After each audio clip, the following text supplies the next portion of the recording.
আসসালামু আলাইকুম রহমতুল্লাহি ওয়াবারাকাতুহু। সুপ্রিয় দর্শকবৃন্দ, এই মুহূর্তে দেশ ও দেশের বাইরে থেকে যারা আজকে আমাদের এই ভিডিওটি দেখছেন সকলকে নূর আলম অ্যাগ্রো ফার্মের পক্ষ থেকে আন্তরিক শুভেচ্ছা অভিনন্দন জানাচ্ছি। দর্শকবৃন্দ, আজকে যে ঘাসটি আপনাদেরকে দেখাচ্ছি এটি মূলত ইন্দোনেশিয়ান স্মার্ট নেপিয়ার হাইব্রিড ঘাস।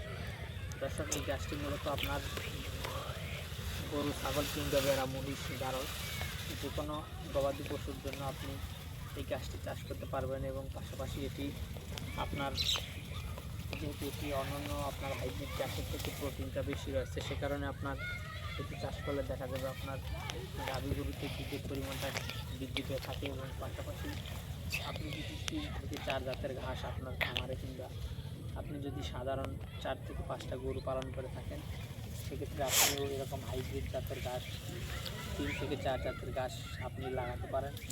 আপনি সপ্তাহে একদিন করে যদি 4 জাতের লাগান, তাহলে চার জাতের থেকে 4 দিন কেটে খাওয়াতে পারবেন। তাহলে দেখা যাবে প্রতিদিনই যদি আপনি এক জাতের ঘাস কেটে না দেন, তাহলে কিন্তু আপনার গরু ছাগল এটি কিন্তু খুব সহজেই খাবে। আর যদি আপনি প্রতিদিনই একই জাতের ঘাস গরু ছাগলকে খাওয়ান, কেটে দেন, তাহলে কিন্তু সেটি গরু ছাগল তেমন বেশি খেতে চাবে না।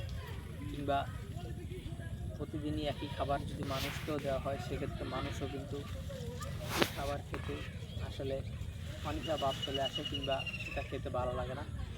ঠিক গরু ছাগলের ক্ষেত্রে কিন্তু একই ভাব, একই সেম অবস্থা। তার কারণ হলো আপনি যদি চেঞ্জ করে, অর্থাৎ আজকে গরুর মাংস, আরেক দিন যদি মুরগির মাংস, কিংবা তারপর দিন যদি আপনি মাছ বা ভর্তা এরকম খাবার চেঞ্জ করে দেন, সেক্ষেত্রে কিন্তু খেতে অনেকটা ভালো লাগে।